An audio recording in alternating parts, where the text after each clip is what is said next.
Oh yeah, I already got that.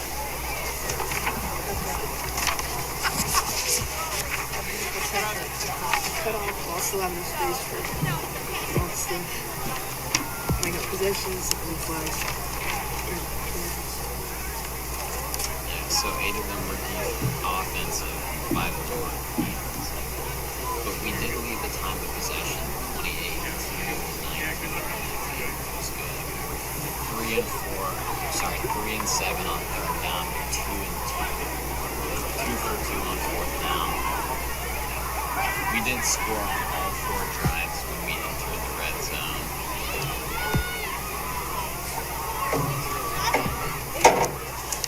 Kendrick Harrison last game had 224 rushing yards.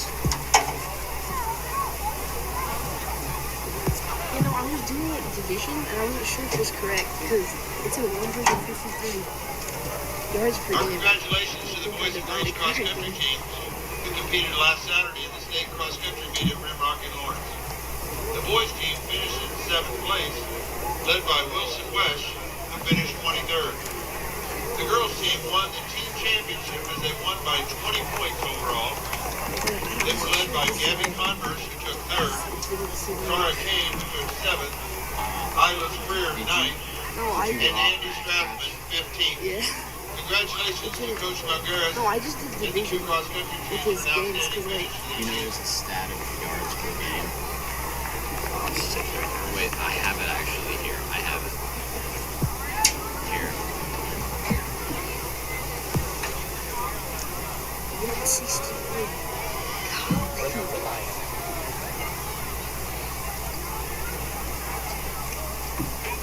Tell us when we need to cut. Yeah, I think it happened.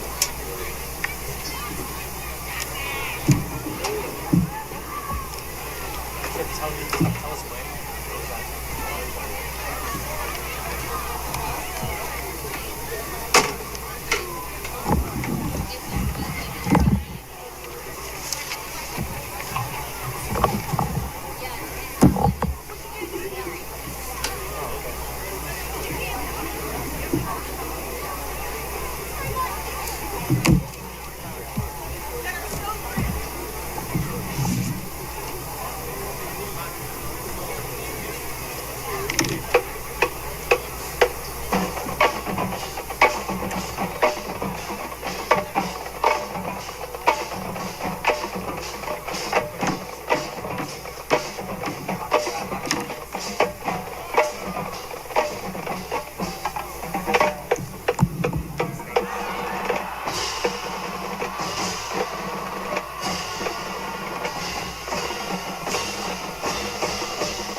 Ladies and gentlemen, please stand, remove your hats, and place your hands over your hearts and sing along as we honor our veterans, active military, and our great nation with the playing of our national anthem.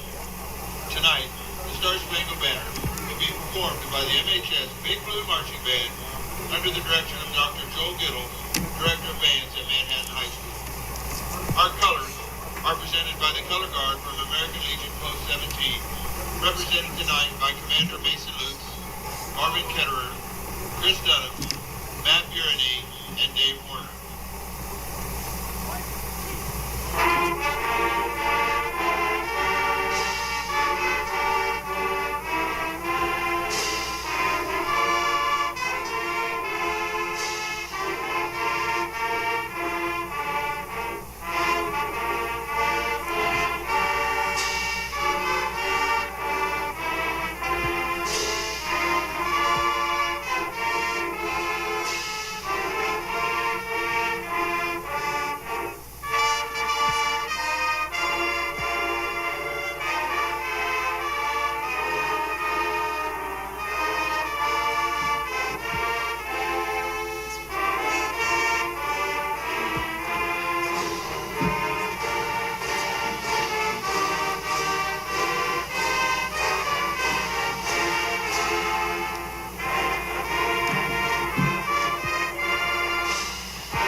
football game, Even sick. that Dr. Gittle will be directing the big MHS Big Blue Marching Band in the Star Spangled Banner in the alma mater. Our appreciation to Dr. Gittle and his wife Jerry for all they've done for the MHS Band Department over their many years at Manhattan High, and we wish you the best.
We ask for your continued support of good sportsmanship at our ball games. Our activities are an important aspect of the total education process in American schools. They provide an arena for participants to grow, to excel, to understand and to value the concepts of sportsmanship and teamwork. They're an opportunity for coaches and school staff to teach and model sportsmanship, to build school pride, and to increase student and community involvement. Thank you for your cooperation. And our continued thanks to the Manhattan High Booster Club for their support of Manhattan High activities and athletics. Without their outstanding support, many of the amenities that our students rely on would not be possible.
Welcome to Bishop Stadium, where tonight in the regional rounds of the Kansas 6A playoffs, the Manhattan Indians and the Wichita Southeast Golden Buffaloes face off in this regional round. And both teams, Ivan, are 7-2, coming off wins in the first round.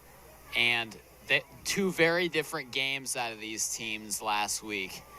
Wichita Southeast won by just 7 points against Wichita Heights. The Indians, on the other hand, won in dominant fashion, really running away with the game in the second half against Garden City, who they played week 1 of the season, so defeated Garden City this season twice. Now,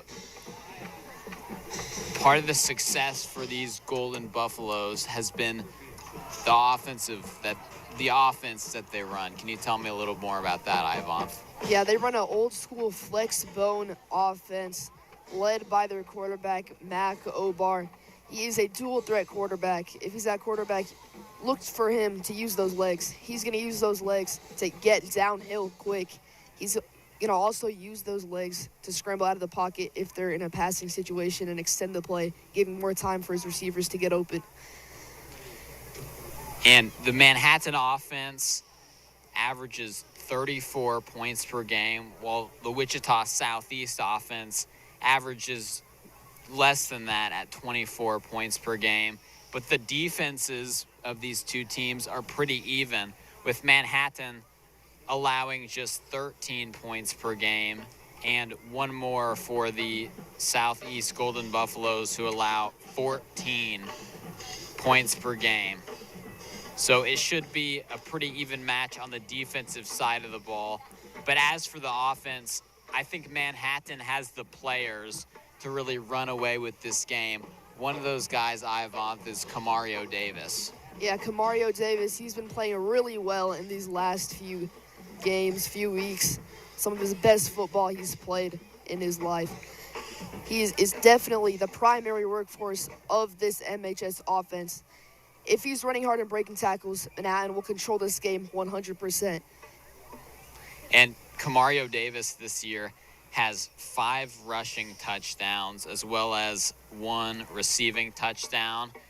But Finn Watson leads the pack for the Indians with 8 rushing touchdowns. He's done really well, especially the last 2 weeks. What has been the best stuff that we've seen from him? Yeah, his biggest step is definitely his decision-making. Watch his passing efficiency for sure. His ability to connect on play-action passes and keep the defense honest. His 8 interceptions may be a concern and a positive for Southeast to try to look for turnovers in this game. But last week against Garden City, turnovers were not the problem. They won the turnover game, which was a huge help for them last week. Yeah, and Coach Schartz said it himself. The 2 games that the Indians lost, which were against Junction City and Wichita Northwest, the biggest difference in the game was the turnovers. Finn Watson against the Blue Jays threw 4 interceptions, and he threw 3 interceptions against Wichita Northwest. However, he's looked free as a bird out there the last few weeks. Washburn Rural in particular, where he set his season high in pass yards and rush yards. And then last week as well, just continuing to perform. And, of course, you got to talk about this Manhattan defense. Yeah, this Manhattan defense is led by 2 just amazing players overall. At linebacker, Evan Middleton and Liam Nider, 2 of the leaders of that defense. Evan Middleton leads the team in sacks with about 6.5 sacks this season. He's one of the most dominant pass rusher in the state. If Southeast tries to pass, look for him to be attacking the outside shoulder of that offensive tackle, putting his foot in the ground and getting to the quarterback. Looking at Liam Nider, he's young, he's a sophomore, but he will definitely fill the gaps of the defense. And here are the Indians running out of the inflatable helmets as we are just 5 minutes away from kickoff of this regionals round game between the Manhattan Indians and Wichita Southeast Golden Buffaloes. The band is bringing the hype right now.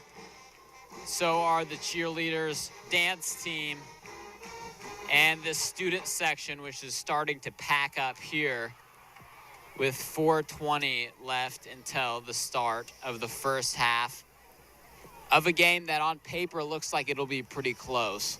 The 4 seed versus the 5 seed. And Southeast is a pretty big story, Iovanth. They finished last year 2-7 on the season. This year, they've completely flipped the script to 7-2, and a lot of that has been because of their coach, Corby Millison, and his leadership. So we continue to see consistency out of this team. But I have to say, the teams that they beat haven't been the most stacked teams, really. The best team that they beat this year has the record end of season of 3-6. The 2 teams with winning records that they played, they lost big time against. And Manhattan, nothing comes easy here at Bishop Stadium. And so the Indians will be quite a handful for the Golden Buffaloes tonight. Although the Buffaloes have been known to really control the game with their running game, just getting chunk plays. And it should be a pretty entertaining one tonight. Number 9, Marcus Johnson. And number 68, James Ford. For Manhattan, number 2, Jeswick Johnson. Number 5, J.J. Dunnigan. Number 7, Grayson Wassenberg. Number 23, Camario Davis. Number 32, Brady Durchie. And number 52, Garrison Vikander.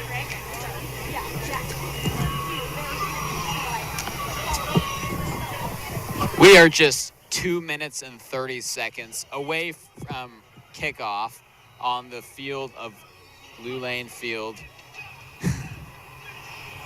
here, and you're listening to the MHS Student Media YouTube channel with Lane Lewison and Iovanth Natarajan. And the coin flip is about to happen here. In fact, did it just happen, Iovanth? Yeah, I think it did. They are yet to announce who won the toss. Manhattan will receive the opening kickoff and defend the south goal. So Manhattan Our officials for tonight's game is going to receive the opening kickoff, and so this should be an interesting game. Iovanth. Yeah, look for Manhattan to be running the ball with Davis a lot today. He has just been very reliable these last few weeks, and I expect him to be reliable again in this game for Manhattan. Him and Watson, and especially 2 of their receivers that we have coming back, J.J. Dunnigan and Jamarcus Vorns as well in there. They've been really good.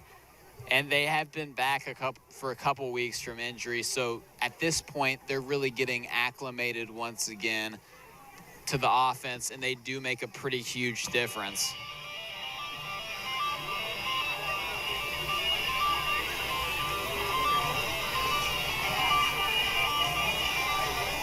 We are less than a minute from the kickoff of this regionals matchup between the Manhattan Indians and the Wichita Southeast Golden Buffalo. The Golden Buffaloes, once again, a huge turnaround season. Last year they were 2-7. They've flipped the script and are now 7-2. But the Manhattan Indians hoping to end their season tonight as the opening kickoff rolls on the ground and goes out of bounds. So that must have been a strategy there with J.J. Dunnigan and Nisbick Johnson deep. They didn't want to risk a return. Yeah, last week we didn't see much from special teams between Manhattan and Garden City. But special teams is going to be huge tonight. You already saw first play of the game, they try an onside kick, trying to make something happen. But this game is going to be huge for special teams. Because of the penalty for the kickoff going out of bounds, Manhattan will start 1st and 10 from their 47. Finn Watson with Camario Davis behind him. First play of the game, here we go. It'll be a dish to Davis. He gets wrapped up right at midfield after a gain of 3 or 4 yards.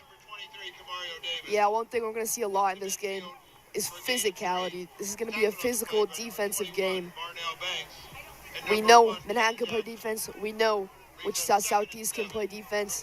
It's going to be up to the offenses today to make a statement and move on in this second-round playoff game. 2nd and 7. Here's the second offensive play of the game so far, and Watson will run it to the left, get a good block, but only gain a yard. Big time stop for the Golden Buffaloes, who push this one to 3rd down. Yeah, Southeast defensive front has shown strong on these first 2 plays. Their defensive tackles have showed great leverage and are forcing the outside, or are forcing them to cut to the outside where the linebackers Jack are cleaning Crocker, up. Jamarcus Forens, Evan Middleton, Grayson Wassenberg, all in there. Looks like it'll be a passing play as Watson's alone in the backfield. He'll pass it over to his running back, Davis. Davis gets loose, and he'll be taken down at the 15-yard line after a big run on 3rd and 6. Yeah, Southeast is an aggressive defense. And what do you do against an aggressive defense? A composed screen. Everybody is going all out on the receivers. Nobody's in the middle of the field, and they run a screen to get a huge gain to set them up in the red zone. And now it'll be 1st and 10 from the Southeast 15-yard line.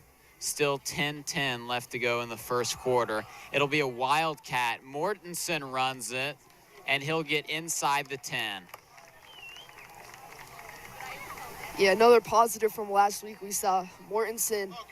He took a lot of snaps in that wildcat formation, and it was really working for them last week. I would not be surprised if they keep going to Mortensen in these red zone situations. Yeah, Mortensen's been the guy for short yardage gains. He just sets up in the wildcat, and he's right there right now with Davis to his left. He's going to run it again. He's going to get a stiff arm in, get inside the 5. He'll be just short of the goal line. Number 8, Joseph Mortensen again on the carry. Yeah, when Mortensen goes on the field, the defense even knows that they are going to run the ball. And even with the defense knowing they're running the ball, Mortensen has shown that he can use that effort, use that second wind to get past defenders. 1st and goal, Manhattan. Run the 2. The Mortensen run picks up a 1st down, so now the Indians at the 2-yard line for 1st and 2. Mortensen will take it for the 3rd straight play, get in the end zone. That'll be his 5th rushing touchdown of the year. Manhattan High touchdown. That touchdown sponsored by WTC. Mortensen coming up big in the red zone for the Indians again. He ran the ball for 3 straight plays there, and he's just been so dynamic.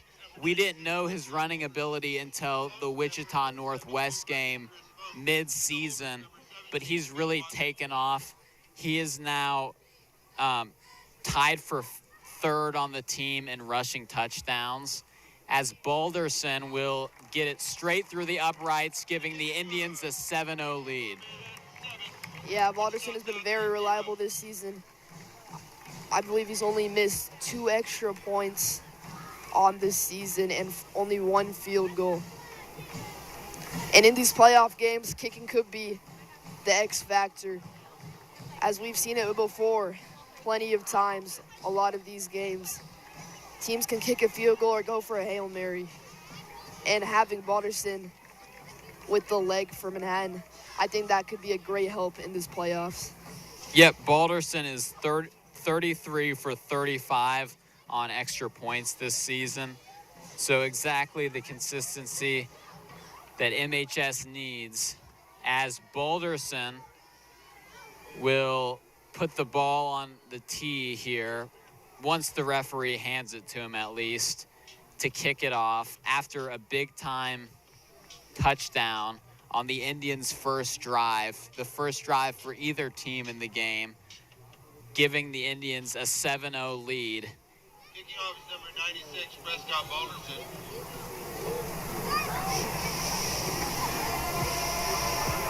Balderson's kick will be fielded and pushed to the 20, where he'll be grabbed by the legs.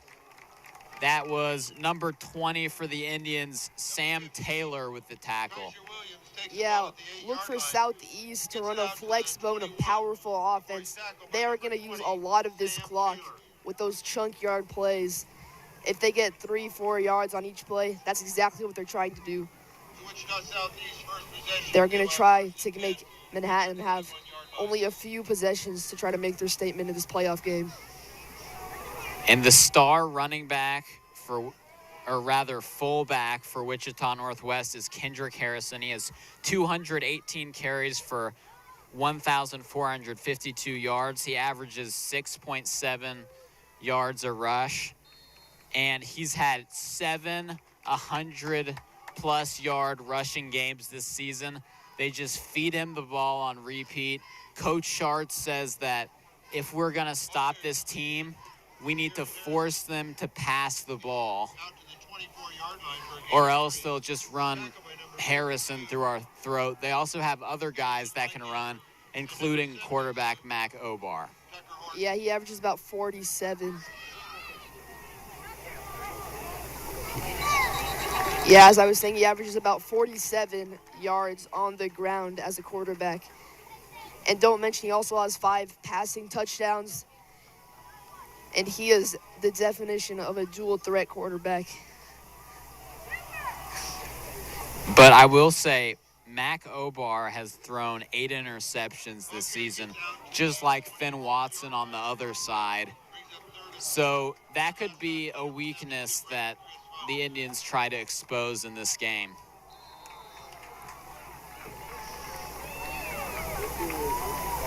There'll be a flag on the play.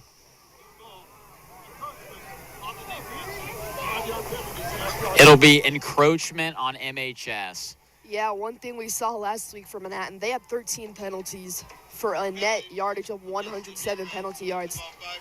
That wasn't much of a factor, but today it will definitely be a factor with how good these teams are.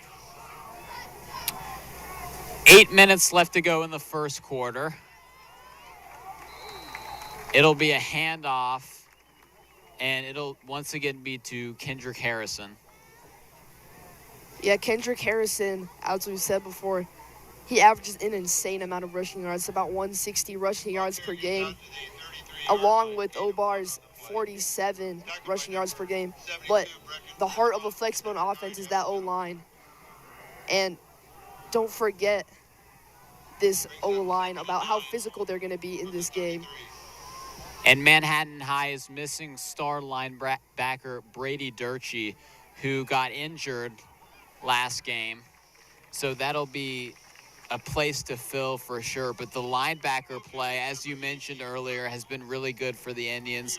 Evan Middleton on that D-line, and then Liam Nider and Max Evans Pryor leading the way in the middle.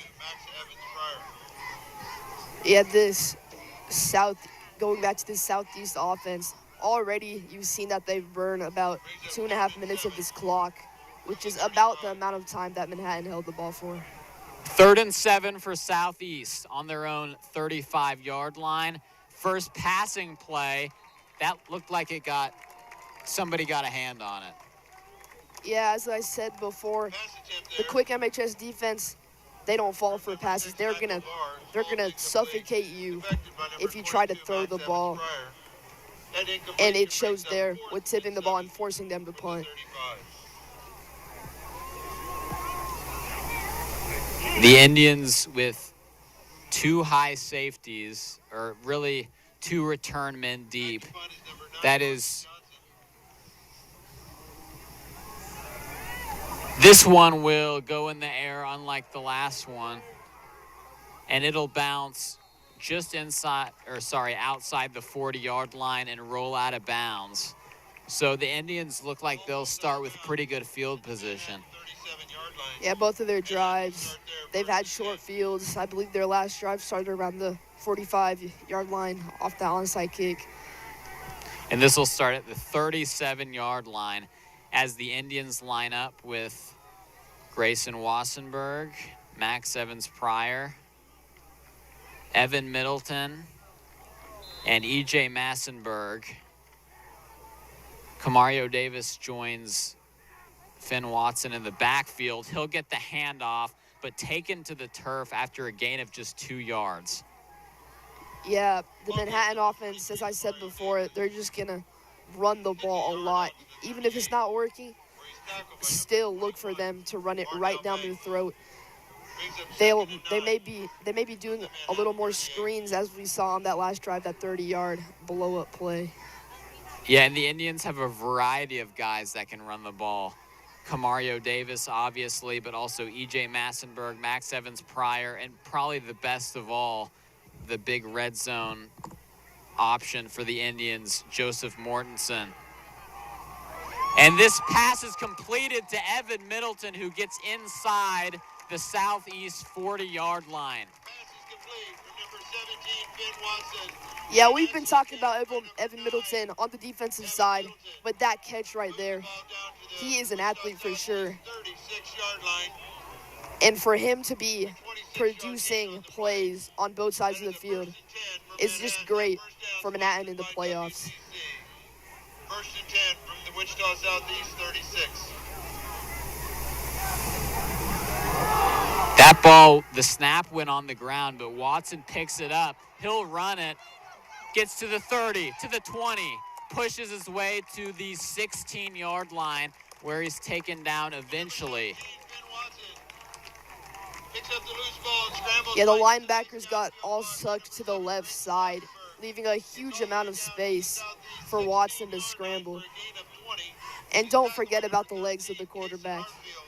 That's good for a Manhattan High. First down, sponsored by WTC. First and 10. E.J. Massenberg, as well as Grayson Wassenberg and Evan Middleton, as well as, but Kamario Davis runs that one for about 1 or 2 yards. Yeah, look for Manhattans to line up E.J. Massenberg all over the place, set him up in the fullback position, H-back, wide receiver, slot receiver, any position really. Try to throw some eye candy for the defense, and the defense needs to have a lot of eye discipline today. Yep.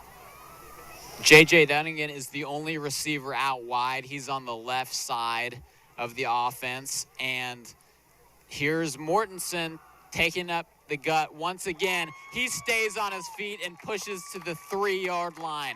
Big carry by Mortensen, which gets the first down. Yeah, everybody knew what was coming on that play. Mortensen was in. It's going to be a run play. But as I said before, even though they know it's coming, they still can't stop it. And if they can't stop it, they're just going to keep doing it. First down, sponsored by WTC. First and goal from the 3. First and goal at the 3.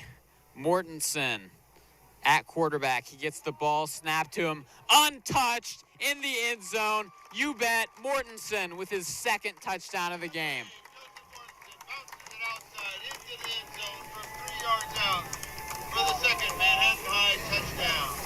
That touchdown sponsored by WTC. Yeah, we know that Southeast on the offensive side of the ball was going to try to hold it and suck up a lot of the clock.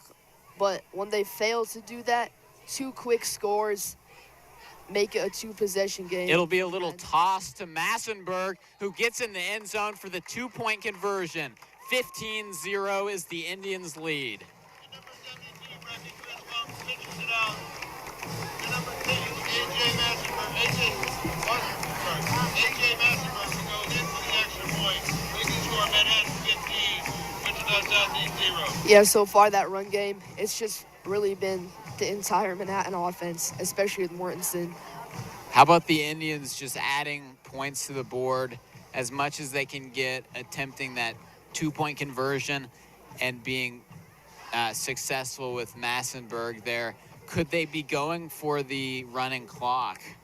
We'll see. But I will say, with the possession time that Southeast is able to get on offense, it'll be hard to get to that point, I would say. But the Indians on pace already to see if they can get up by 45.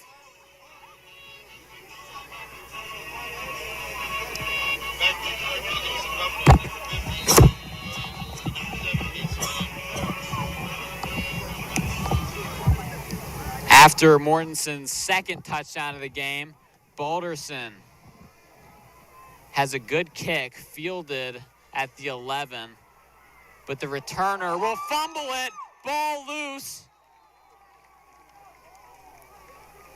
The referee will see who has possession.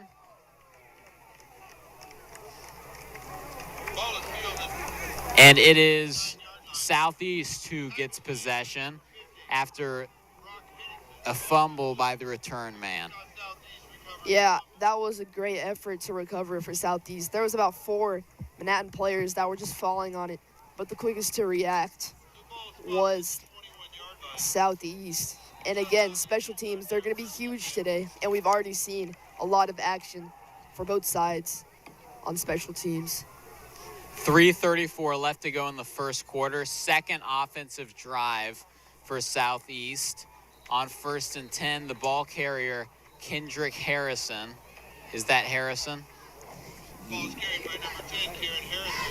Yes, it was Kendrick Harrison, and he gets just a couple yards on the carry. Yeah, this flexible offense is nothing new for Manhattan. For the past few years, they've played Gardner Edgerton, who runs a very similar flexible offense, which may have helped them prepare for this game today. The moon is bright here at Bishop Stadium as Southeast lines up for their 2nd and 8 play from their own 23. And the ball is loose. It's picked up by Dunnigan, who has his first defensive touchdown of the year, but it looks like that one will come back and not count. I think they called he was down by contact. I thought they called forward progress. So the ball carrier on Southeast was down by contact. Yeah, to me, or at least where I'm sitting, I did not think he was down. I thought he lost that ball cleanly.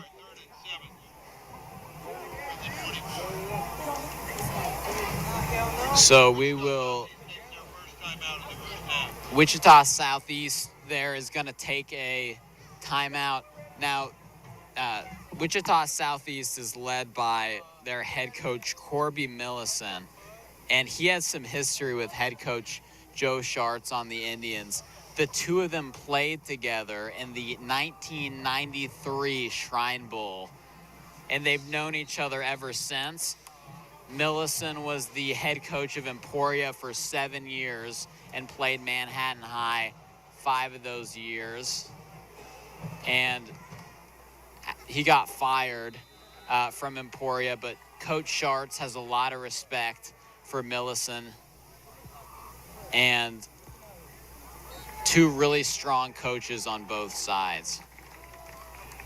Yeah, another strong stop for this Manhattan defensive front, forcing Southeast to a 3 and out. And that's exactly what you have to do against flexible offenses. Force them to punt the ball so they don't hold it too long, so you can get a lot more possessions on the offensive side of the field.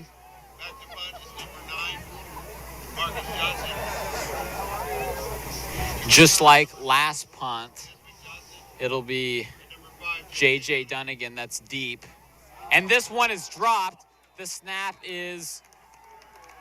that snap didn't go anywhere, and eventually the punter had to pounce on that one to keep it from going to the Indians and potentially taken in the end zone. But a heads-up play for the punter, but really costly to have the Indians start here inside the red zone. Yeah, I've said this probably like 10 times already today, but special teams shows again with a fumble giving another short field for Manhattan, the shortest today.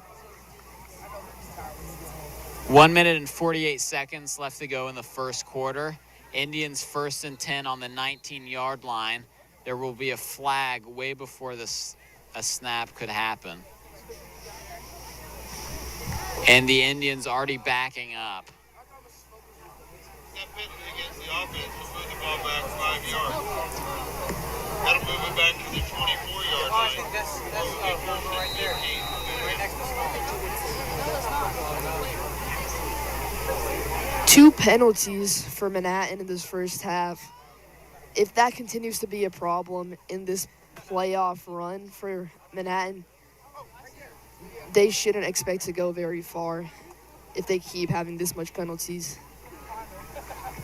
And it'll be a pass from Mortensen, and it'll be wide open to Dunnigan, who gets in for the Indians' 3rd touchdown of the day. To number 5, J.J. Dunnigan. Good for a Manhattan High touchdown from 24 yards out. That touchdown sponsored by WTC.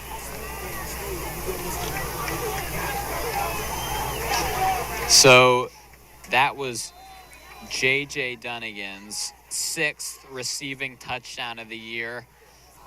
And he just hit that slant. And Mortensen, who I haven't seen pass this year, just hit him perfectly in stride as Boulderson gets the extra point, and the Indians are now up 22-0.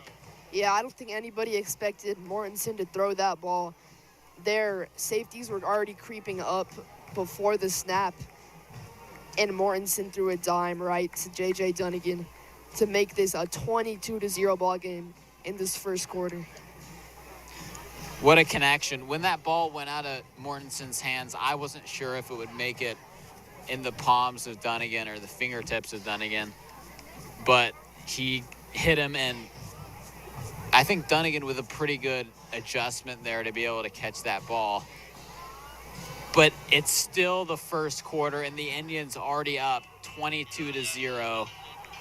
And I feel like Wichita Southeast just weren't prepared to play this Indians team.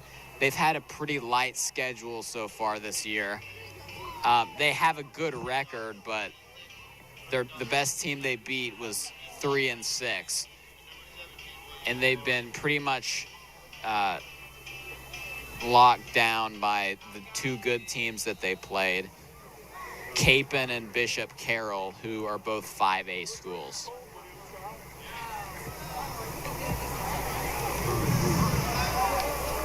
Off the boot of Boulderson, bobbled around. The returner will get possession, but he'll be taken down at the 25-yard line. Yeah, so far, the flex mode offense for Southeast has not burned nearly enough clock as they needed to.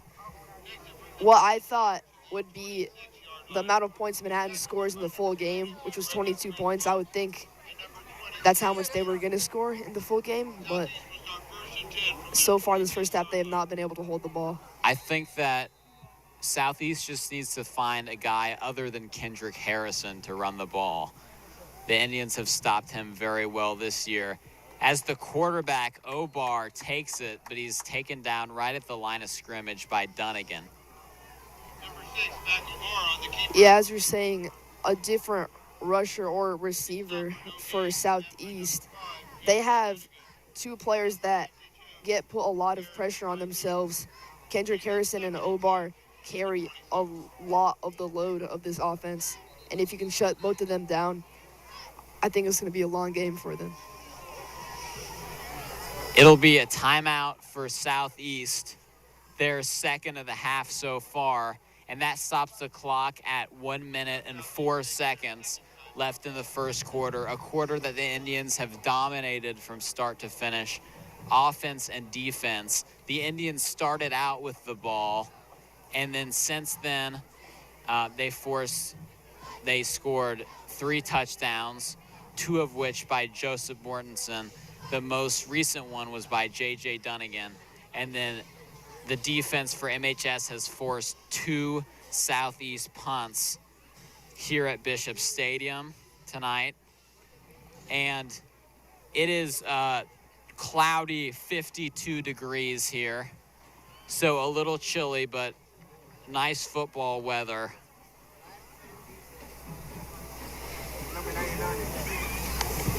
Yeah, looking forward. The winner of this game will face the winner between Mays and Wichita East.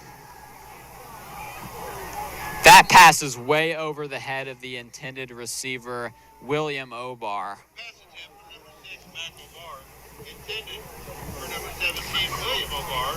Ball's incomplete. Yeah, again, that quick MHS defensive front just suffocating this offense. I don't think Southeast will have much success in the pass game today, and their main thing of rushing the ball has also not been a success in this first quarter. Under a minute left in the first quarter, 3rd and 10. Southeast gonna be under pressure, ball loose, and it'll be a sack as a swarm of Indians just attacked the Buffaloes just right off the snap. Yeah, the ball came out. That should have been returned for another touchdown. But somehow, I think it was Max Evans Pryor that bobbled the ball and somehow didn't pick it up. But play ended up in a sack and another punt for Southeast. Here's Wichita's Southeast punt, which they barely get off. It rolls into the arms of Dunnigan, who takes it inside the 30. And there is a flag on the play as Dunnigan briskly jogged into the end zone, but that was after the penalty flag was thrown. So we'll see what that flag is as this play looks like it'll come back with 3 seconds on the clock in the first quarter. Yeah, I think most likely a holding or a block in the back for Manhattan,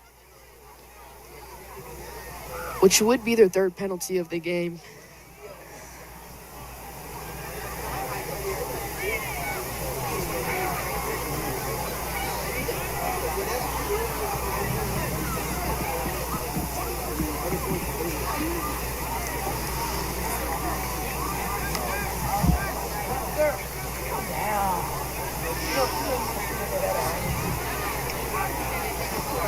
Illegal block was called against the return team.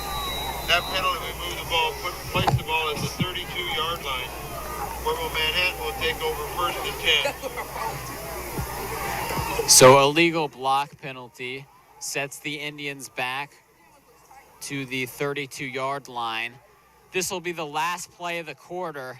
Watson runs it inside the red zone.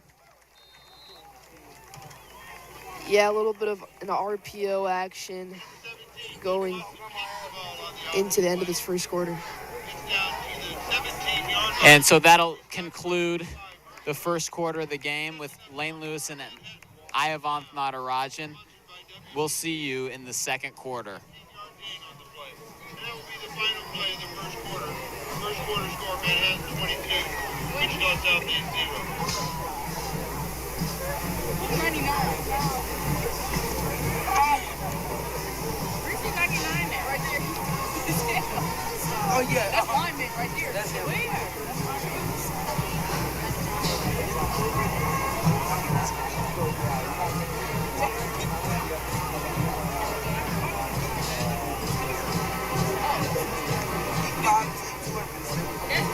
That's Kobe.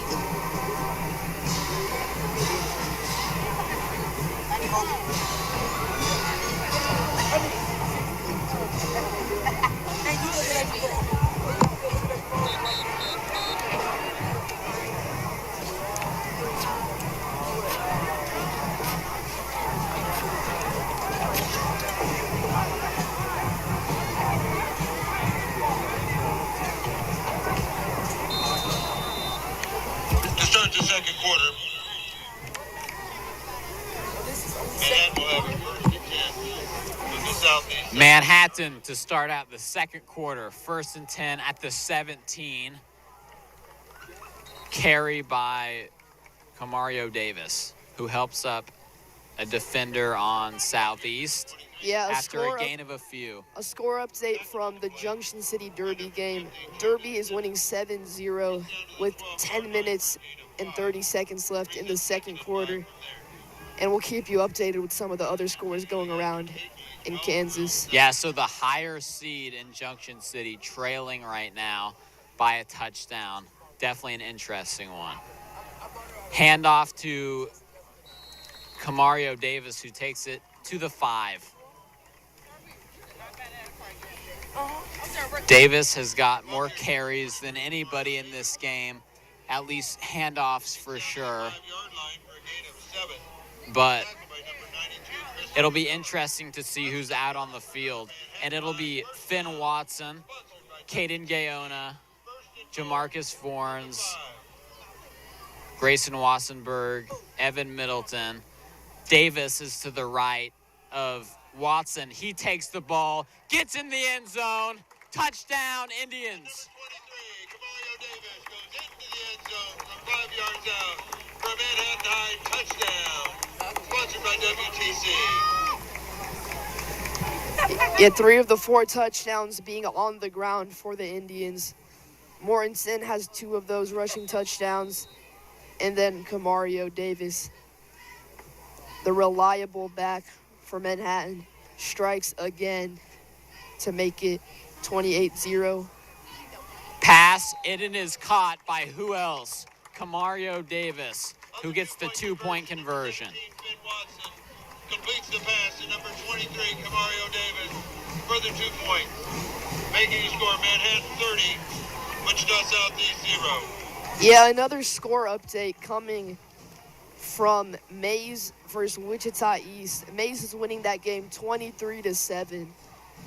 And as I said before, the winner of this game will face the winner of the Mays-Wichita East game. Yep, it'll most likely be Mays, who is undefeated this season and is the number 1 seed in the Kansas 6A West bracket. Actually, the only undefeated team this season in 6A as a whole. They've been tough, haven't faced quite as tough of opponents as the Indians have. Back to return for the Golden Buffaloes. Number 15, Tyser Williams. Number 17, William Obama. Kind of interesting how the Indians they've been alternating whether they go for a 1-point conversion or a 2-point conversion. So they have 2 1-point conversions and 2 2-point conversions in this game so far. I'd be curious to know the strategy behind that. As number 17, William Obar, takes that one to the 35, I believe. Yeah, 2 twins. The Obar brothers both on this Southeast team. And they're a great pair of twins on the Southeast team. And the Obar twins are actually one of 4 pairs of twins on this Southeast team. There's Donovan and Torian Kincaid, Evan and Ethan Brashear, and Jonas and Jonah Simmons. So, I mean, it must be pretty difficult in the first place for the head coach of Southeast to know all the names on the roster, but even more difficult when you have 4 sets of twins. Yeah, this run game for Southeast, it's just they haven't been able to do anything with it. And if they can't do that, the score is just going to keep looking like how it is. 2nd and 11. Snap drops on the ground, but Mac Obar gets on the ball, although it will be a big loss on the play. Ball comes loose. Number 12, Gino Jones has the ball on it. Back at the 27. Pressure from number 45, Kaden Davini. Loss of 6 on the play. Brings us 3rd and 17. Yeah, and another thing Southeast has done this season is the big explosive plays on the ground. They've had a lot of 35, 40-plus rushing plays, which is a key to their offense. Geno Smith, the senior Geno Jones. Geno Jones in the game at quarterback right now. He's been a change of pace from the other quarterback for them. And a tackle by J.J. Dunnigan on the play. Geno Jones has been a pretty good threat on the ground. And Southeast just giving their starting quarterback a little bit of rest here, it looks like. Number 2, Nesbitt Johnson. Number 5, J.J. Dunnigan. Back to return. 4th and 11. Southeast punting. This one's high in the air, caught at the 20 by Dunnigan, who runs to the right, finds an angle. Only Green ahead of him. One man to beat. And he gets in the end zone for the touchdown. Number 5, J.J. Dunnigan goes 67 yards on the punt return on a hand-high touchdown.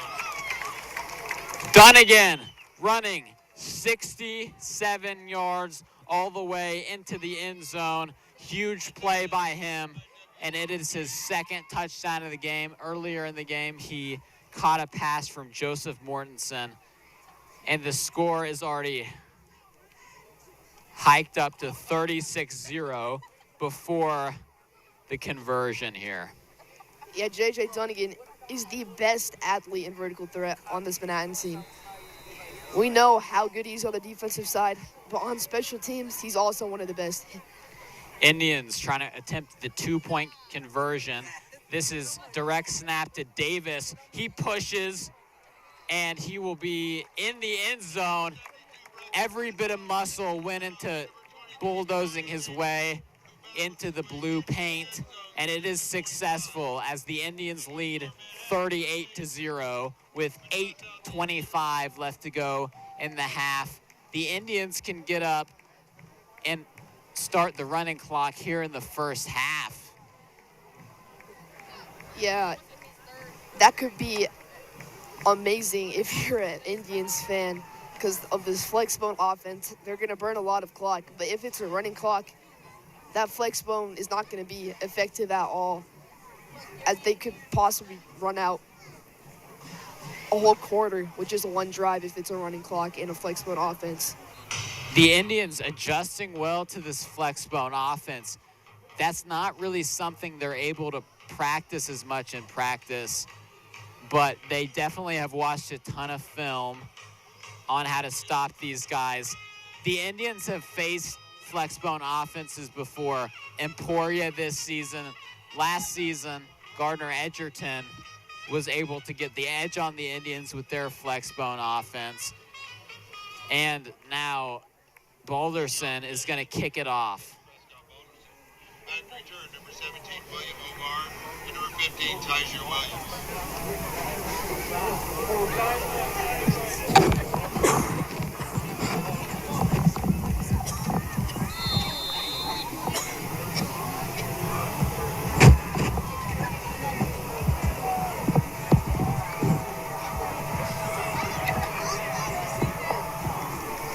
Balderson sets the return into motion.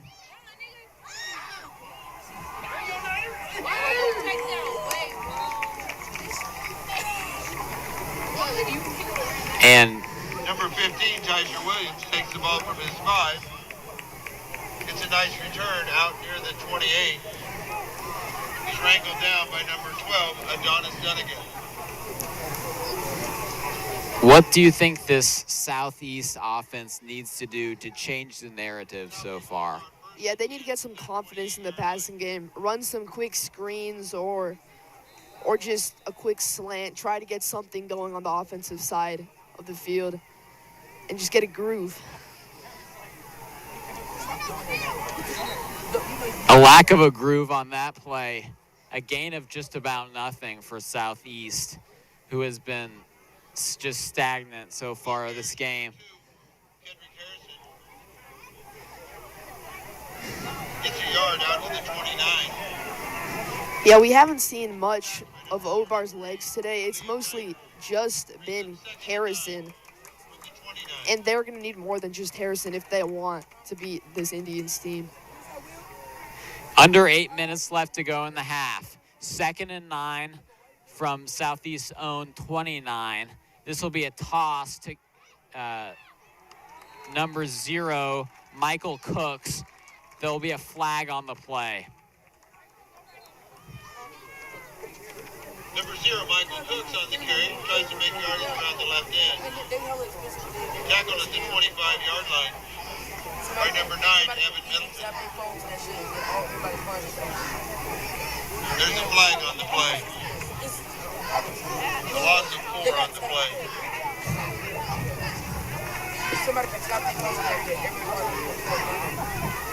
It'll be on Southeast.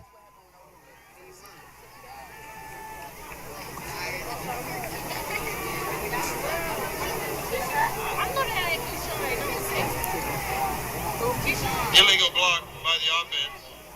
Manhattan declines the penalty.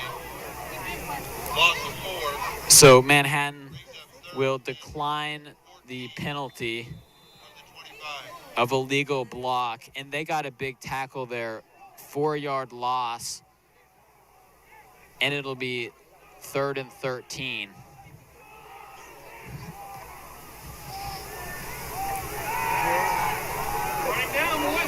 Sack by Evan Middleton, and the quarterback, number 12, Gino Jones, looked like he didn't even see him coming on his blind side.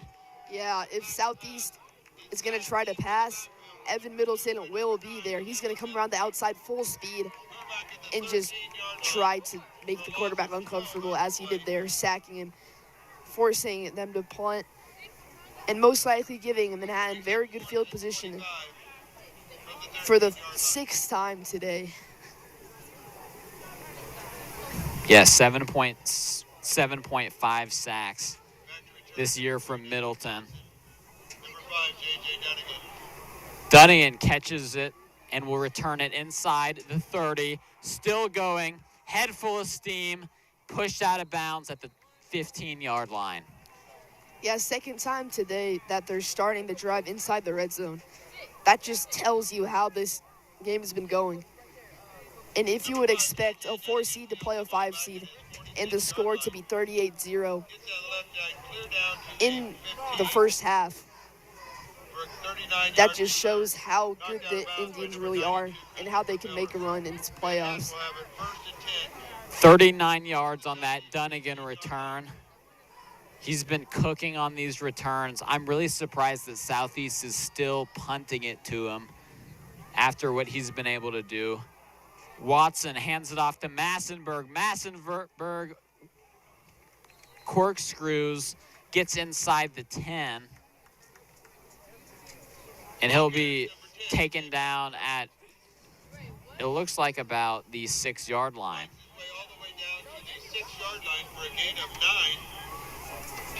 Yeah, Massenberg is that shifty, quick option they have.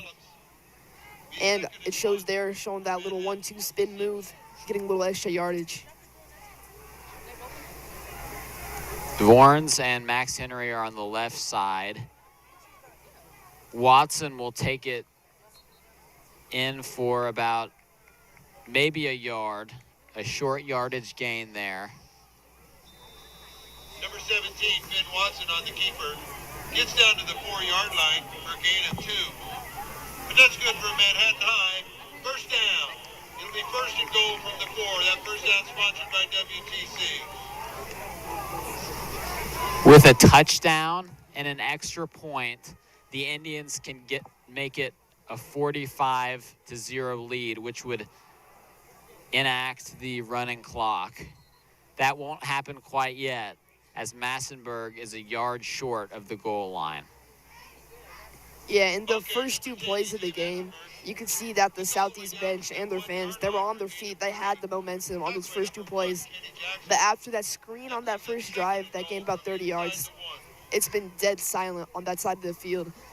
the MHS side of the field, the bench, the fans, everybody's on their feet and happy that it's just been a blowout in this first half. Gaona, Vorns, Middleton, Wassenberg. Massenberg joins Watson, and he will get in for the touchdown, headbutts the defender, and crosses the goal line for his first touchdown of the game. But that is Massenberg's 5th rushing touchdown of the season.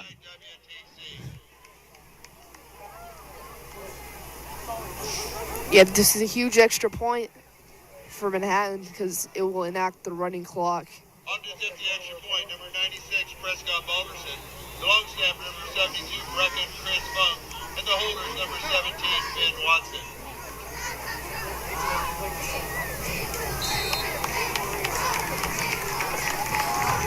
And the kick is good. Making the score, Manhattan 45, Southeast 0. Balderson will make it 45-0. 4:26 left to go in the half. Indians dominating on both sides of the ball, really in all 3 phases, with some really good returns on special teams and just consistency throughout the whole game so far for Prescott Balderson, who's made all his kicks. And now Golden Buffaloes already running out of opportunities and still over a half to play.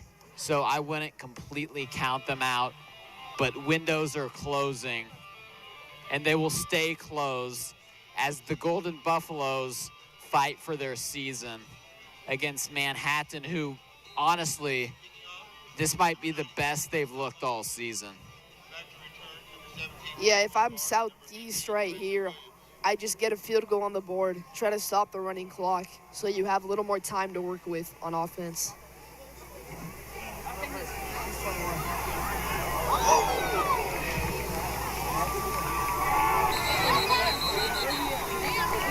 The most the Indians have scored in a game this season so far was 50. That came against Washburn Rural. And now with still just over 4 minutes left to go in the first half, the Indians already have 45 points.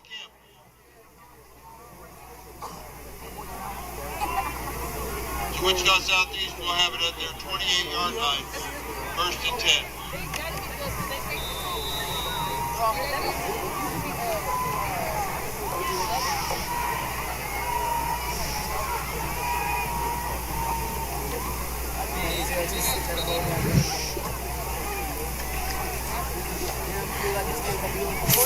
4 yards is what flex mode is all about. 4 yards, 4 yards, 4 yards. You're going to get a first down every time.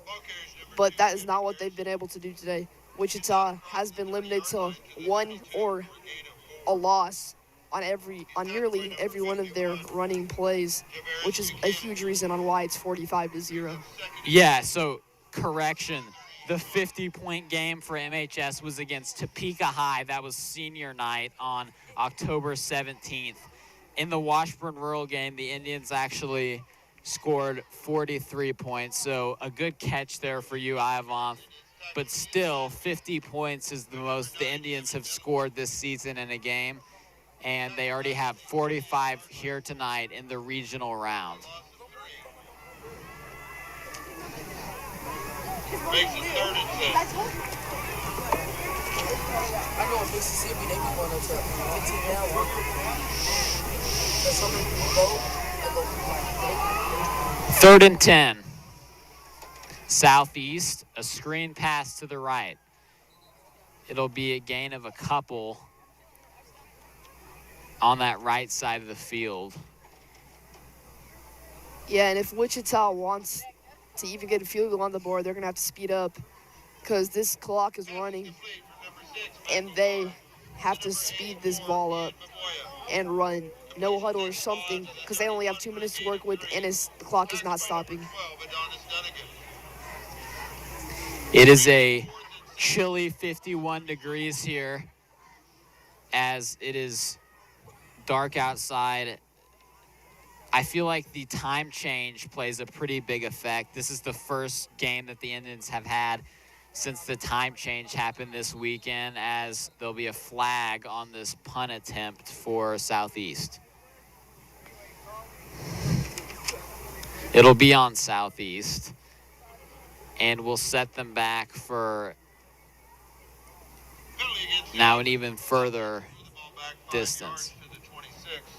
Where it will be 4th and 12.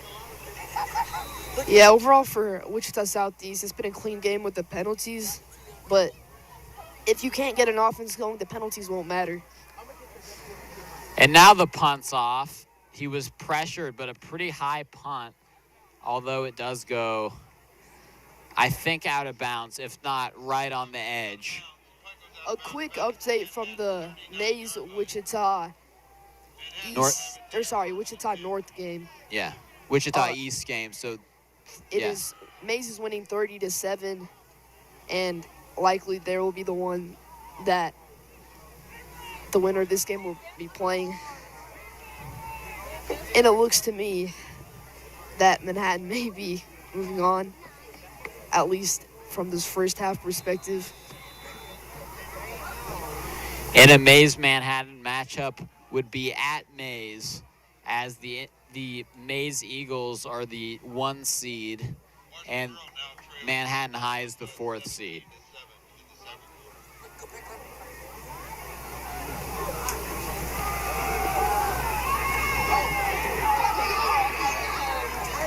Under 2 minutes left in the half.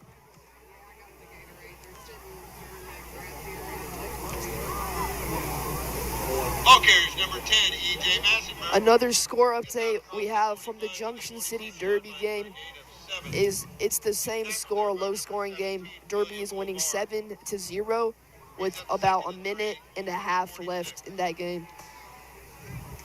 And Junction City being the higher seed. Derby, they've been good every single year. You think they're going to be a contender for the championship again? Derby has a strong program, and they've proved that for years and years. Junction City is kind of a newcomer to this whole winning thing, as they had a pretty bad season last year. Junction City has put it together this year, but an opponent like Derby could show them how they really are.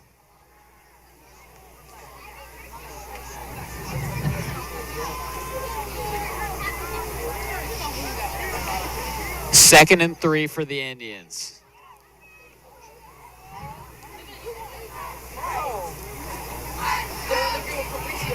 One minute left to go in the half.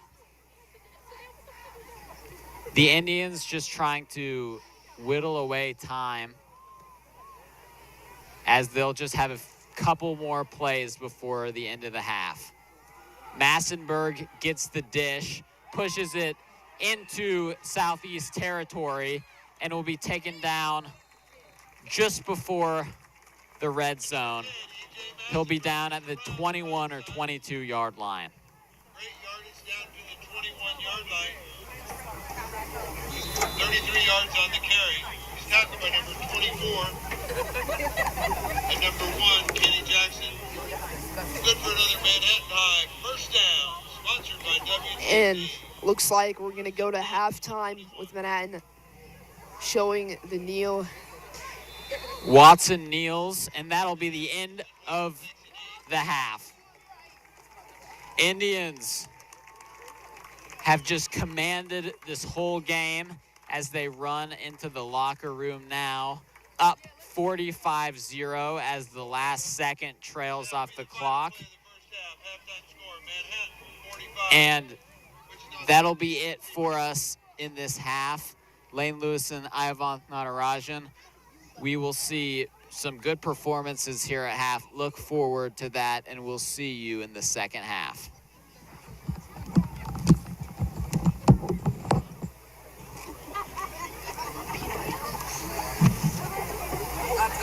So they only accept the card.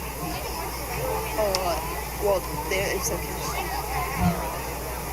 But they also accept.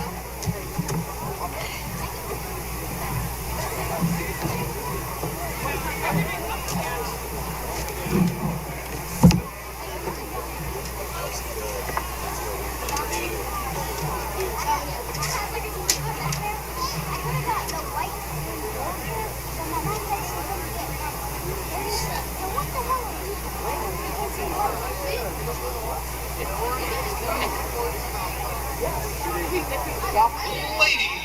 and gentlemen, for your halftime entertainment, please welcome the Manhattan High School Dazzling Blues Dance Team.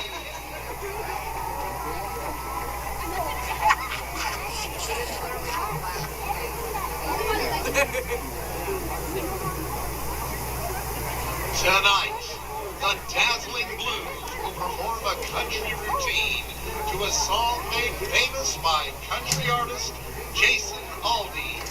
Here is She's Country.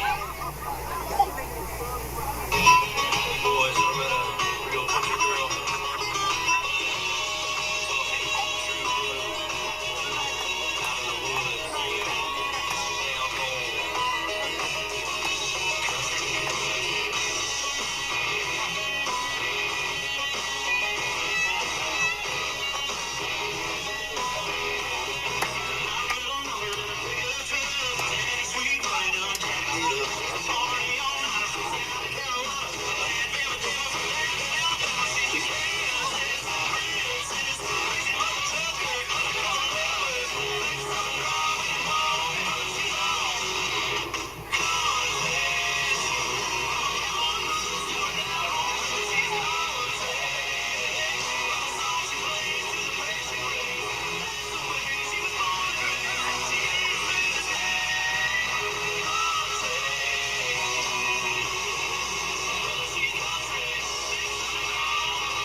Let's hear it for your MHS Dazzling Blues.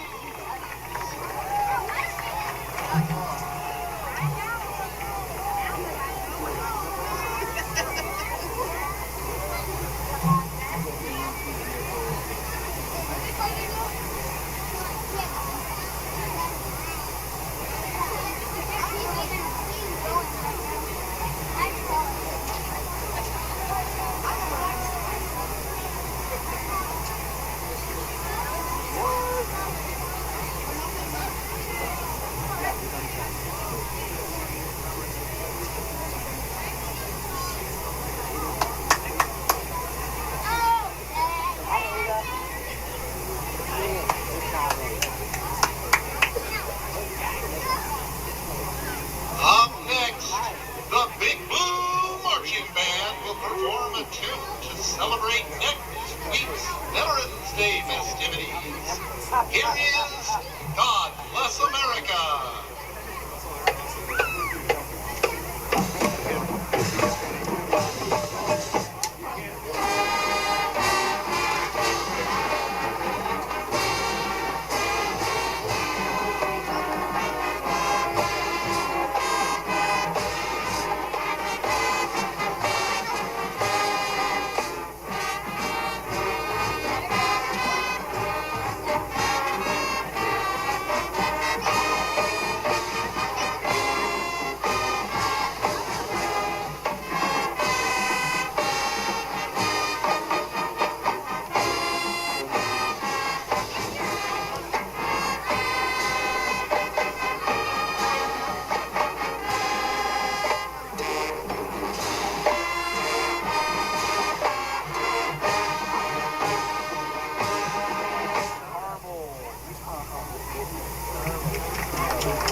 Monaco. Assistant band directors are Mr. Devin Burr and Mr. Jay Copeland. Color guard, visual design instructor is Mrs. Jerry Gittle, assisted by Miss Megan Fugazer. Dance team coach is Mrs. Rihanna Nelson, assisted by Mrs. Amy Love. Additional band instruction from Mr. Sam Allison. Thank you, and enjoy the rest of tonight's game. And go Big Blue!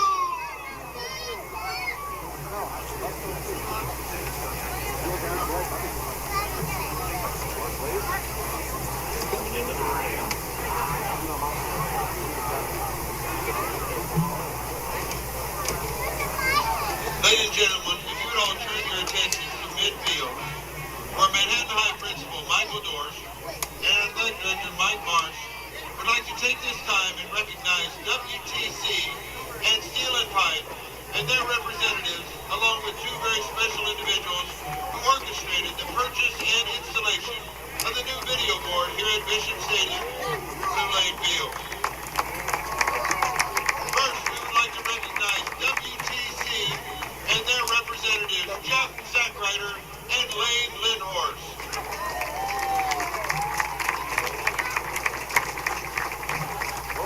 We would also recognize Steel and Pipe and their representatives, John Conley, Matt Crocker, and Steve Disbrow.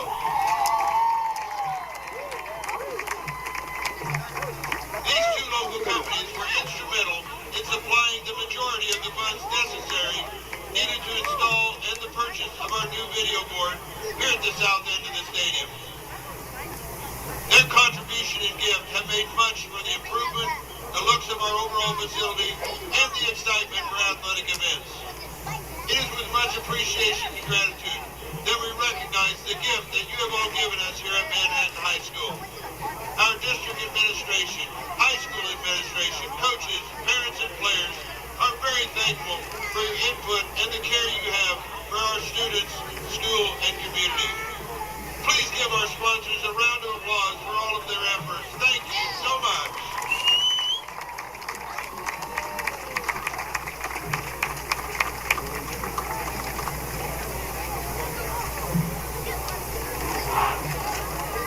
Additionally, Manhattan High would also like to recognize two special individuals who are instrumental in orchestrating and providing direction in the purchasing and installation of the video board here at Blue Lane Field. These two individuals spent many hours meeting with district officials, talking with Daktronics, planning and organizing this massive project that you see before you this evening. These two have given our school their time and commitment, all voluntarily, to better improve our stadium and atmosphere. It gives us great pleasure to recognize Mitch Watson and Sean Beckett. Please give these two men and the representatives of Steel and Pipe and WTC a round of applause and our gratitude in their efforts and commitment to Manhattan High and the students it represents.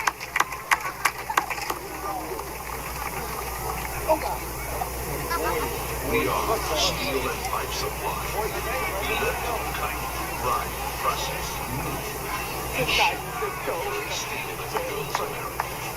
Our puts the need in Fairfield. Because we do the best to the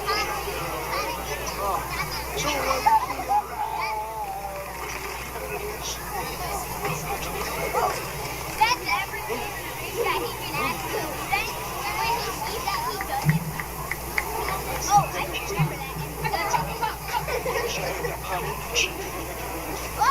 over 13,000 customers across the region. From homes and businesses to state-of-the-art free Bishop Stadium Wi-Fi. Building a network to keep our community connected.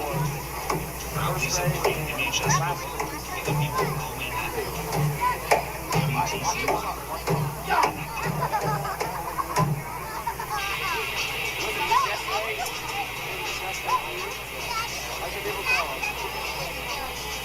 Yeah.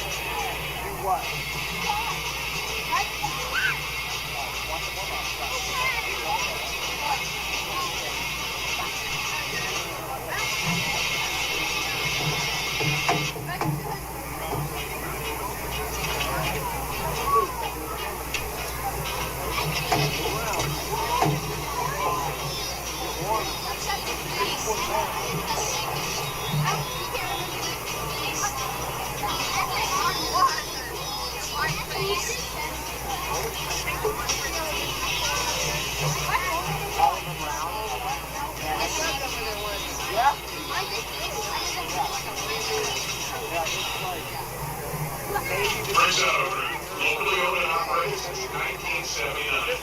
I'm Mitchell. Standing by fair, transparent pricing. No surprise fees. Our sales professionals are trained and focused on helping you find the right vehicle. Whether it's leasing, managing service, insurance, or slash scale.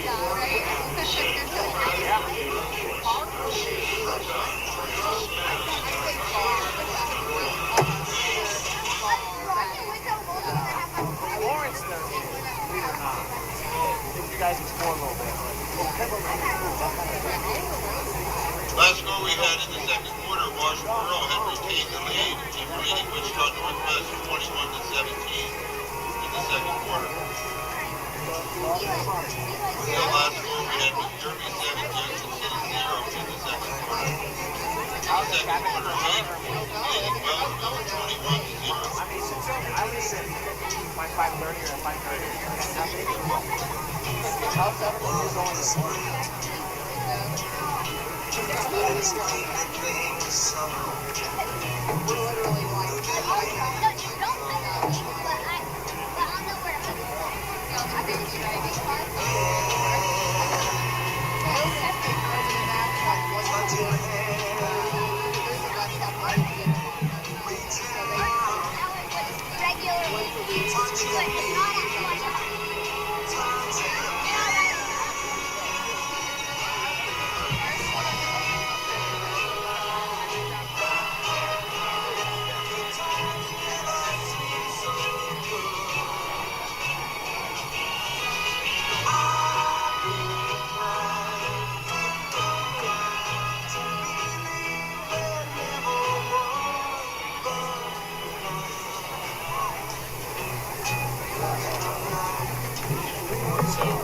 I've gotten feedback at the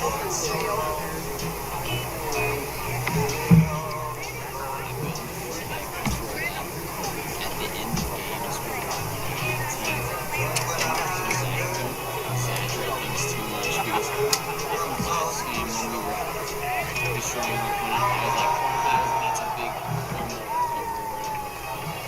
So let's just keep it a little more low key. Like the plays that follow are not going to be bad.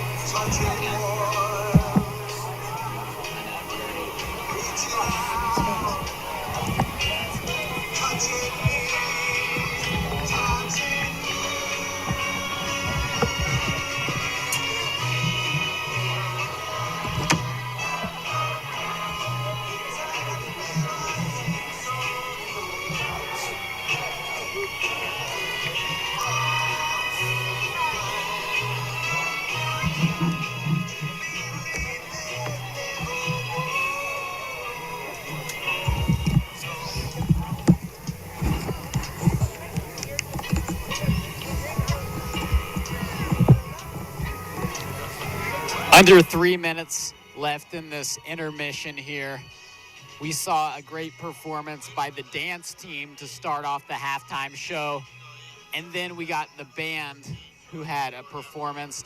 And that performance for band was the last home marching band performance of Joel Giddle, the band director's 36 years at Manhattan High School. So definitely a significant night for Manhattan. And we just thank the cheer team, dance team, marching band, and color guard for their contributions to what's such a great experience on game day at Bishop Stadium. Yeah, today I would say is the most fans that have showed up to any game this season. And the student section is popping confetti and are ready to get this second half going.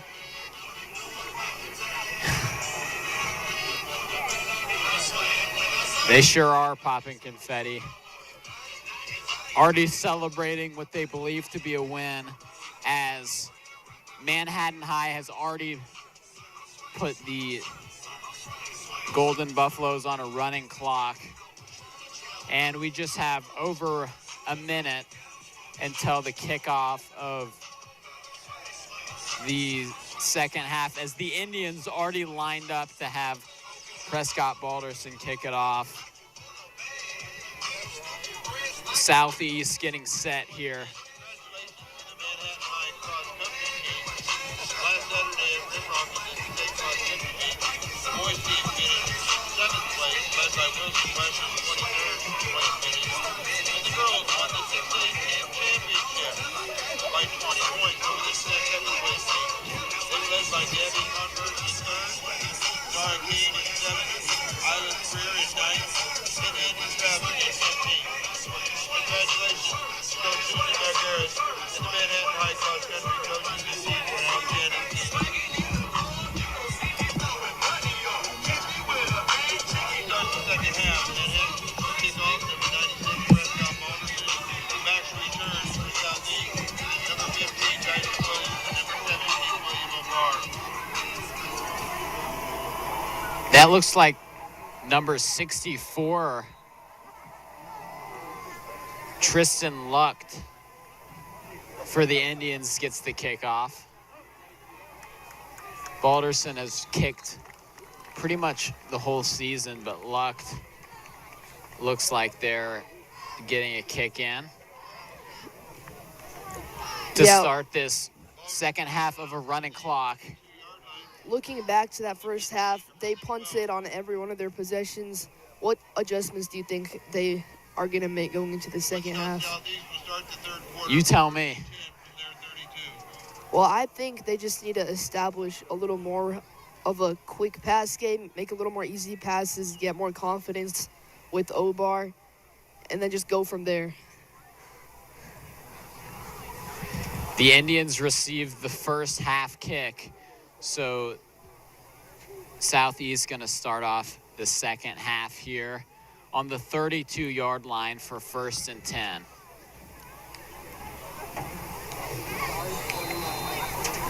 They have two guys out wide on either side,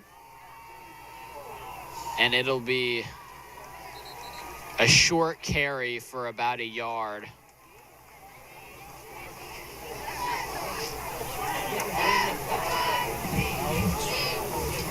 Number 6, Mac O'Barr picks up the loose ball. Gets a yard out. As it looks like there may have been a fumble, but Southeast was able to fall back on it Leon's Valentine. and still get 1 yard on that play. To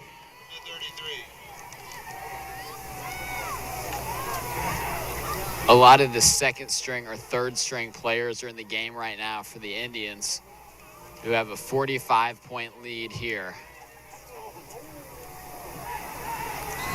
And the ball carrier is number 6, Mac O'Barr, who takes it to the left side. He'll go out of bounds.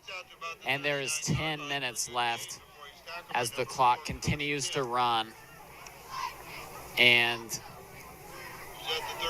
that would be just under 10 minutes left to go in the third quarter. Yeah, running clock with the offense that Wichita Southeast has been running for the whole season is going to burn a lot of clock, as I've said in the past. 3rd and short. Golden Buffaloes convert. They get the first down, taking it into Indians territory.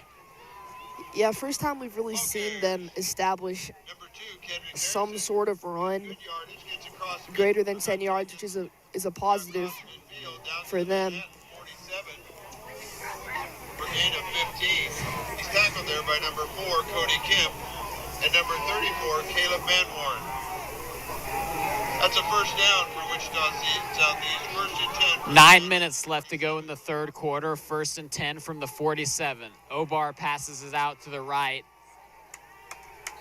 and the receiver is taken down by number 39 there. That was Taylor Lattimore. Tackled quickly by number 39. Yeah, I like what Wichita was trying to do there.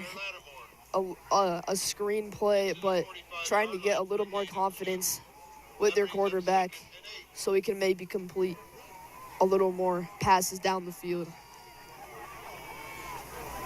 2nd and 8 from the Indians' 45-yard line. It'll be a handoff, and there's a big pile on the field, as there'll just be a short gain, if any gain, for Southeast. Number 2, Kendrick Harrison on the carry, gets a nice push down near the 40-yard line for a gain of close to 5. Tackled by number 35, Jake Snowden, and number 34, Caleb Manwarren. Yep, Snowden and Manwarren combined on that tackle as it brings up 3rd and 3 from the 40. Under 8 minutes remaining in the third quarter. In a running clock scenario, Harrison converts, getting the first down for the Golden Buffaloes. The chain gang will advance 10 yards. A score update from the Mays Wichita East game. At halftime, it is a 37-20 lead for Mays, which is a little closer than I would think for the number 1 team.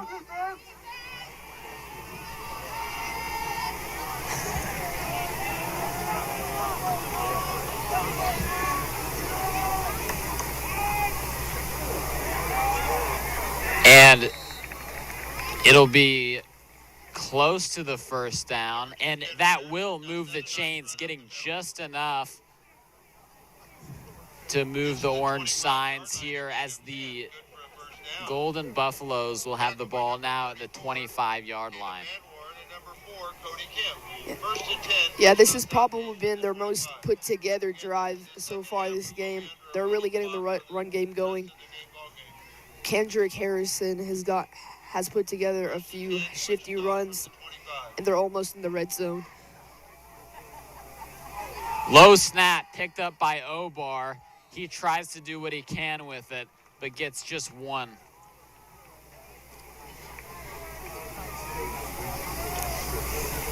Yeah, if you glance up at the clock, there's already half of this quarter's gone. There is under 6 minutes left in this third quarter, and that just shows you how little time there is left in this game with the running clock.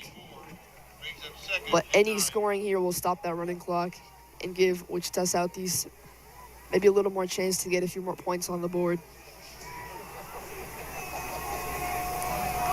2nd and 9 from the 24. Once again in flexbone, it'll be Jones under center. He's under pressure, but he gets loose and pushes his way for a nice gain.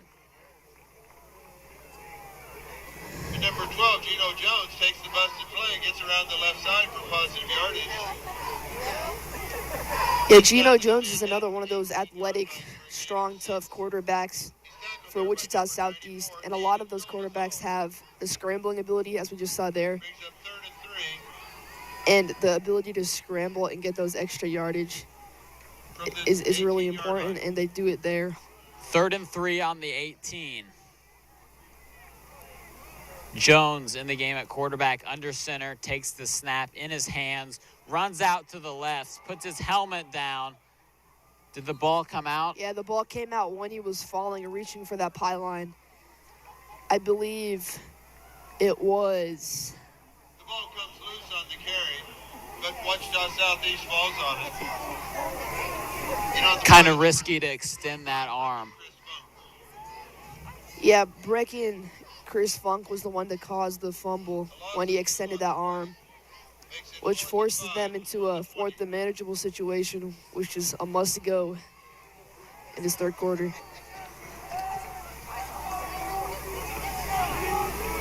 4th and 5. Jones. Actually, he kind of faked me out there. It'll be a run up the gut, and it will not be enough to get the first down, as the Manhattan offense will come back on the field. Number 2, Kendrick Harrison on the carry, the 4th down carry.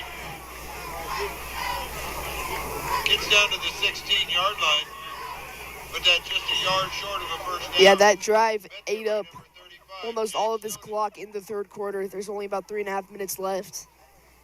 And if you're the Indians, do try to run the ball and maybe even run out this clock in the game.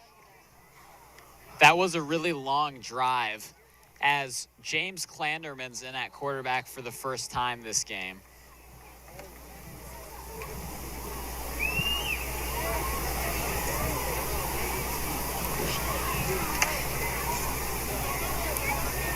That will be James Clanderman.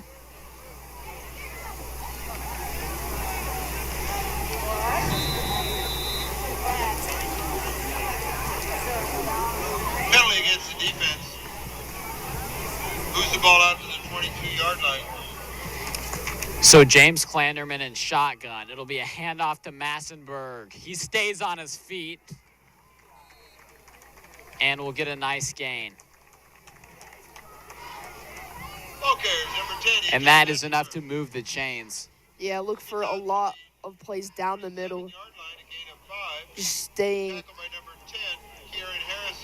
in the hash marks to try to burn this clock even more than it already is. At their 27-yard line. Yep, so the freshman quarterback, James Clanderman, in the game. He's the son of the defensive coordinator for the Cats, and this is his sixth appearance as he takes the high snap, gets yardage out of it, flag on the play. Yeah, it may be a number 15, James Clanderman. False start is what the ref is signaling. The penalty against the offense. Tackle on that last play was by number 10, Kieran Harrison, and number 9, Marcus Johnson. With the illegal procedure penalty, we'll move the ball back. Yeah, 4 penalties today so far. Comparing this to last week, it's definitely been cleaner. But as you play those better teams like Mays next week, penalties are going to be crucial in that game. 1st and 15, Massenberg to the left of Clanderman. And Massenberg gets the dish and is taken down, caught on the ankles, and he will be at the 32. Massenberg with an electric run through the middle, gets out to the 32 for a gain of 10. Before he's tackled by number 13, Kason Hartfield, and number 10, Kieran Harrison. That makes it 2nd and 5, Manhattan, from the 32.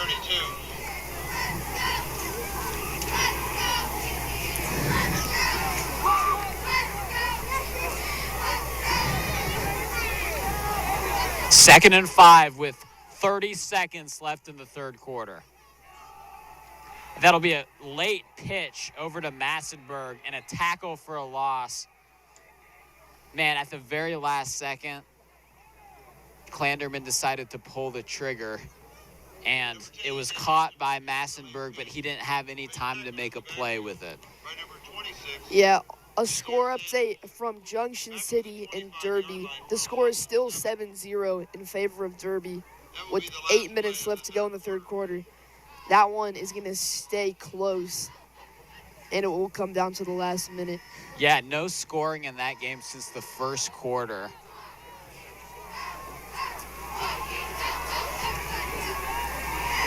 Derby and Junction City, both pretty big rivals of the Indians.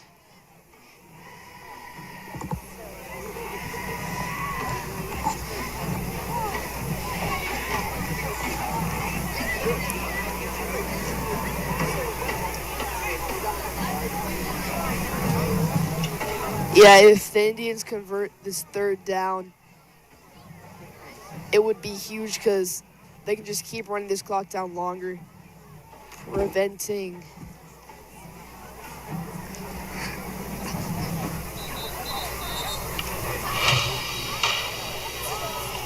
The Manhattan Football Foundation is looking for supporters to help with all the work and keep our Indians strong all year. Each year, hundreds of students use this money for gear, events, and resources.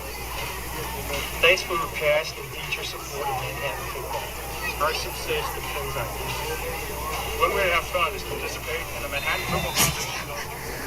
So to start the fourth quarter, Manhattan has it 30-12 from their 25. 3rd and 12 on the 25. Clanderman passes it. It's incomplete. It was off to his left side. Roman McAlpine, it looked like, was the guy that was unable to come out with the catch. Pass from Clanderman falls incomplete. That will make it 4th and 12 from the 25.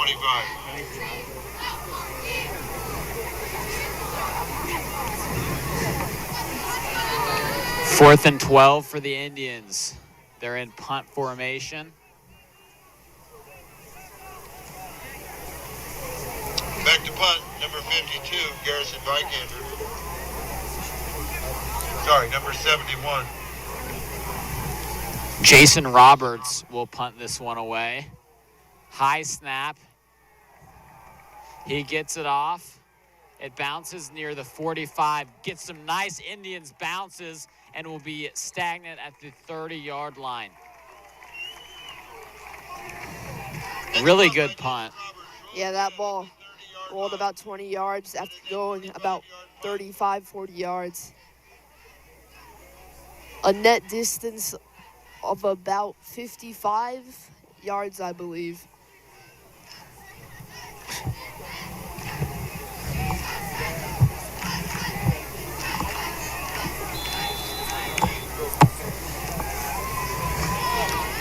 First and 10 on the 30-yard line, 10:20 left to go in the game. Handoff to, that would be number 42, I think. Martell, yeah, that'll be Martell Carter Turner Jr. on the carry. Martell Carter Turner gets out to the 37 for a gain of 7. That brings up 2nd and 3.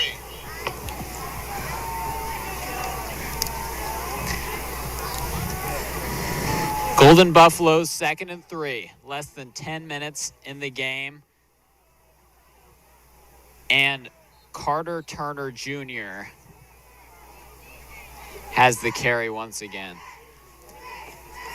Ball carriers again is number 42, Martell Carter Turner. Yeah, in a way, this running clock has made Wichita Southeast more composed as an offense, and they've been able to get a little more yards than they were getting in the first half.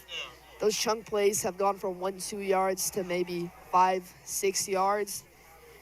And on their first drive in this half, they drove about 40 yards while burning a lot of clock, which is what their offense does.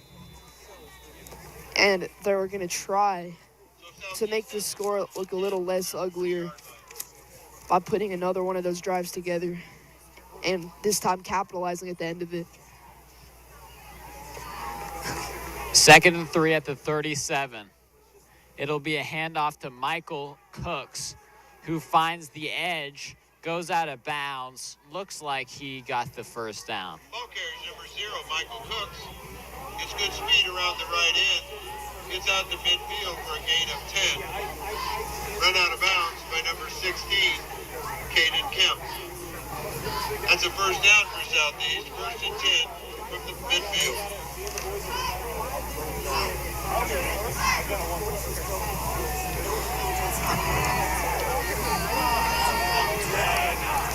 First and 10 from the 50. Whistles blow. And a flag on the play, I believe, right? Yeah, they're signaling false start. The Indians have done better than they have in the past on penalties, Ivan.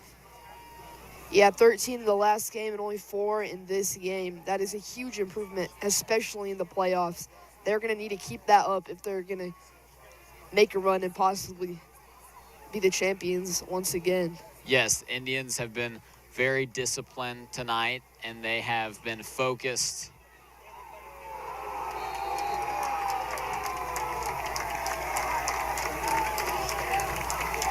Ball carrier, number 0, Michael Cooks. Gets tackled. Tackle for a loss by number 5. Number 5 is a freshman, Braden Kohaki. Yeah, the freshman, Braden Kohaki, gets some playing time in this game, and he just destroys the ball carrier.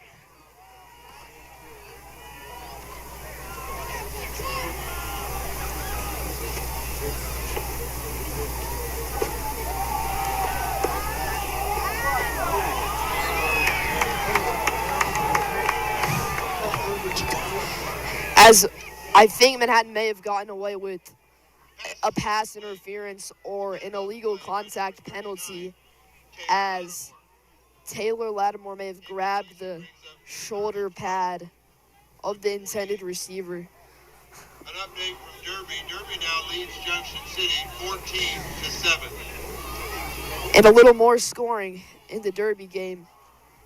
14-7 now. Derby is winning that game.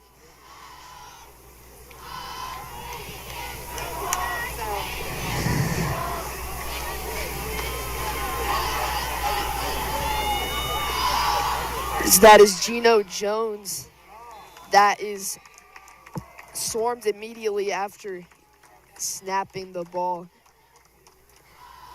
And this clock is halfway into the fourth quarter. We only have 6 minutes left in this game. Tackle for no gain. In on the tackle, number 68, Leonce Valentin, and number 76, Xander Peterson. Brings up As they seem to be giving Obar a rest, and Gino Jones has been running the past few plays.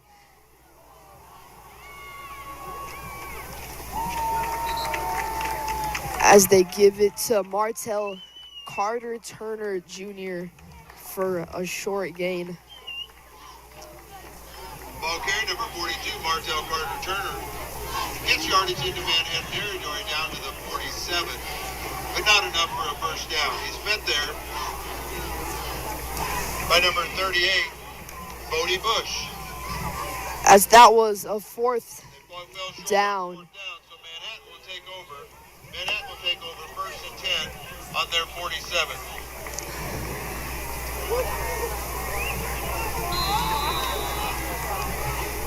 Five minutes left in this one. First and 10 for the Indians.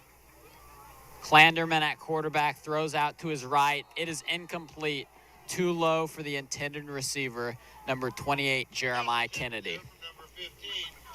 Yeah, trying to get the freshman, James Clanderman, some confidence.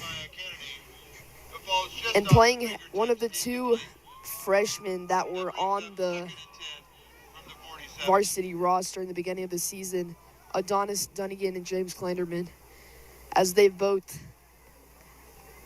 have been playing a lot in this game. Under 4.5 minutes. Indians still leading 45-0. It'll be a handoff over to, oh man, a stiff arm laid down by the ball carrier. That was number 20, Sam Taylor. Ball carrier's number 20, Sam Taylor. Gets 3 yards out to midfield, where he's met by number 26, Jazir Sanders, and number 1, Kenny Jackson. Brings up 3rd and 7 from the 50. At halftime, Wichita Northwest was back ahead of Washington Earl, 24-21. As I don't know if you heard the video announcer, but there is a close one in Wichita, as Wichita Northwest only appears to be beating Washburn by 3, as it is a 24-21 lead for Wichita Northwest.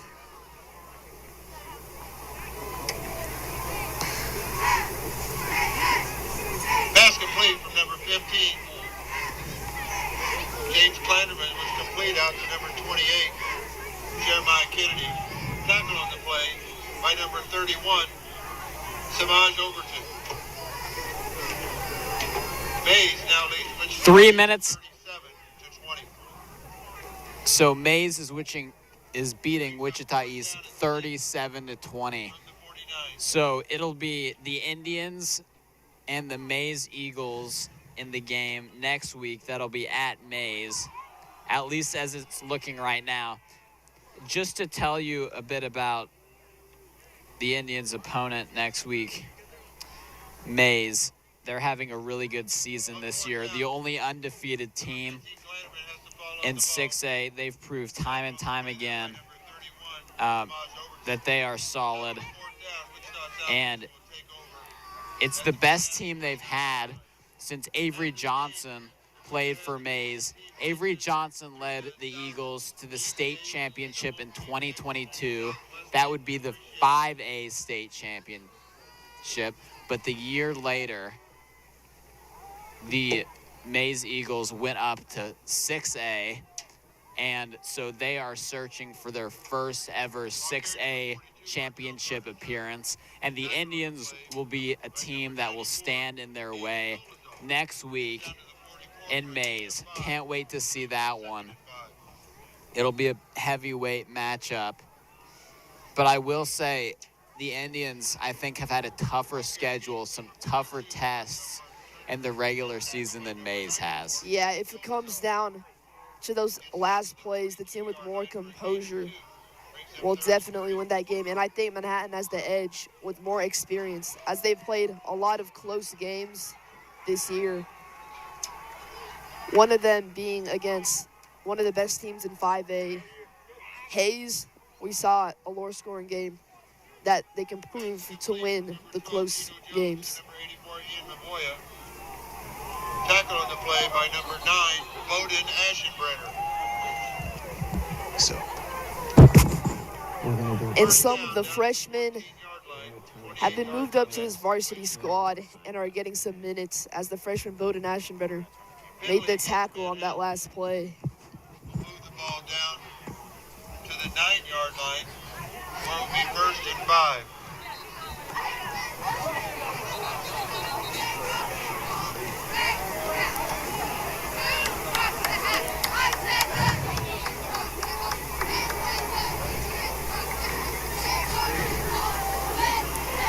As the officials are sorting out, Southeast calls their first timeout of the second half. And the last score we had was Mays 37, Wichita East 20. Again, the winner of tonight's game will play the winner of that game. If Mays wins, the game will be at Mays. Last score we had was Derby 14, Junction City 7.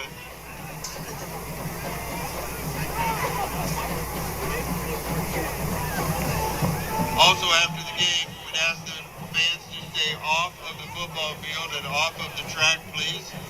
And if the home teams could exit through the southwest gate and the visiting fans through the southeast gate. Also, as you leave, if you would police your area and pick up anything you find and drop it in one of the receptacles on the way out, we'd appreciate it.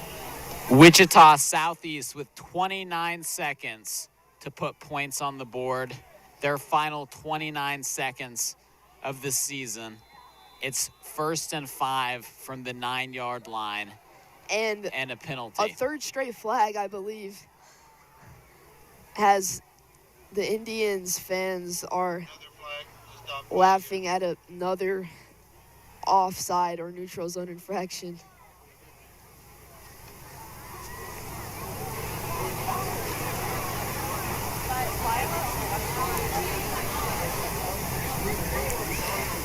An update from the Derby Junction City game. Derby is pulled ahead 21-7 in that game, giving them some cushion. The third quarter is about to end in that game. And Derby may be pulling up an upset, which in my opinion isn't really an upset because Derby has proven to be one of the best football programs in the state. But the numbers, Junction City's obviously ranked higher, so it would technically be an upset, but Derby has a 2-score lead over Junction City. And Southeast is going to try once again to see what they can do on this 1st and 5 play. Just hoping not to have a penalty, I would think. 1st and a half. Running play to the right side. Or no, sorry, that'll be a fake. That'll go right down the middle. My apologies. Ball carriers number 42, Martell Carter-Turner. Tackle by number 34, Caleb. The clock is stopped at 22 seconds. Yeah, Wichita just trying to end the season on a positive note, try to get a touchdown. from the 2-yard line. Southeast takes their second timeout of the first half.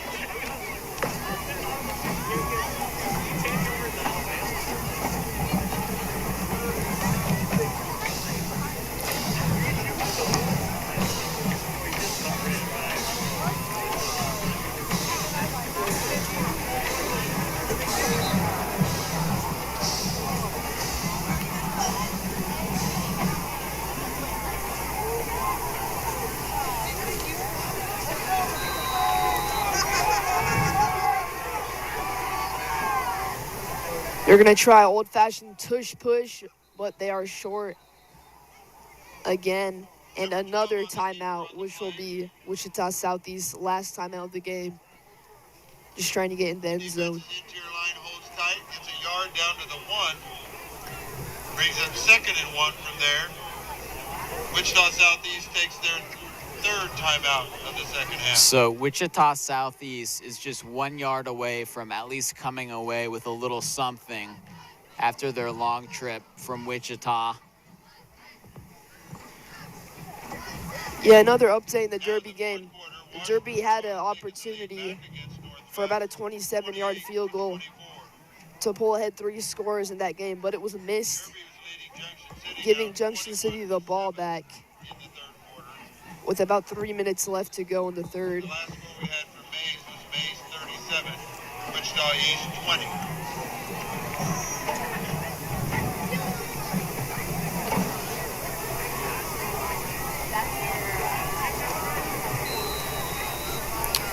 With 16 seconds, 2nd and 1. And Wichita Southeast will get in the end zone for a touchdown, at least coming away with a couple points here. Yeah, the senior Michael Cooks in his last high school game as a Golden Buffalo gets a touchdown. That's a positive for him. And now with 11 seconds, Southeast will decide whether to go for 1 or go for 2.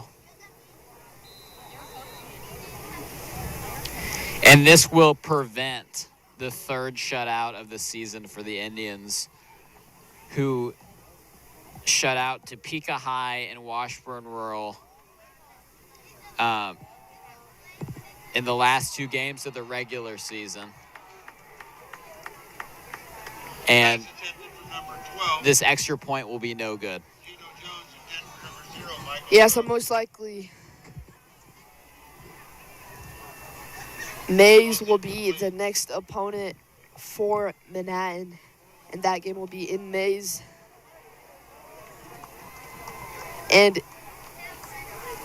who do you think is going to be a key player moving forward for that game?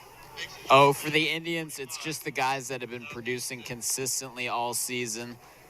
You know, Camario Davis through the running game has just added so many yards and just a big punch of power, speed, and strength.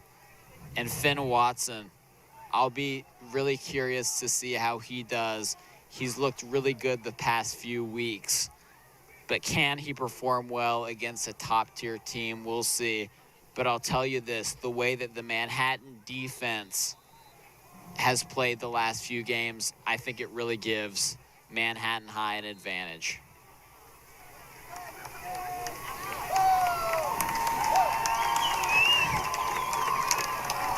And that'll end Wichita Southeast season. It was their first winning season since 2008. They finished 7-3 on the year, which I have to say is a huge improvement over their 2-7 record last season. But the story of the night, the Manhattan Indians advance to the third round for the 5th straight year. So they'll go into sectionals on fire as they've won 4 straight games. What player stuck out to you the most in this one, Iavon?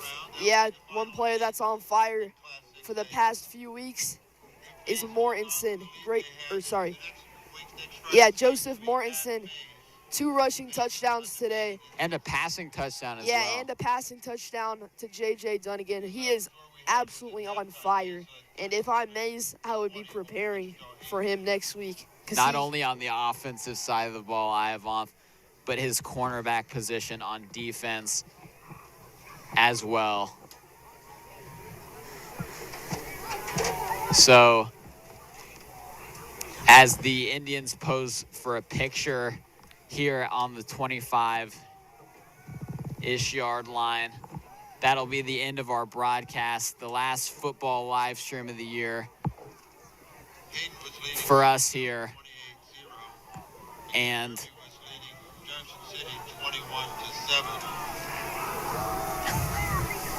so that wraps up the game here, Ivanov. It's been great. It's been really great broadcasting with you all season, and we hope these Indians can continue winning these games. Yeah. Hopefully next year you guys come back, keep watching those live streams, and supporting the Student Media YouTube channel. I'm Ivan the Trojan. And I'm Lane Lewison. See you next time.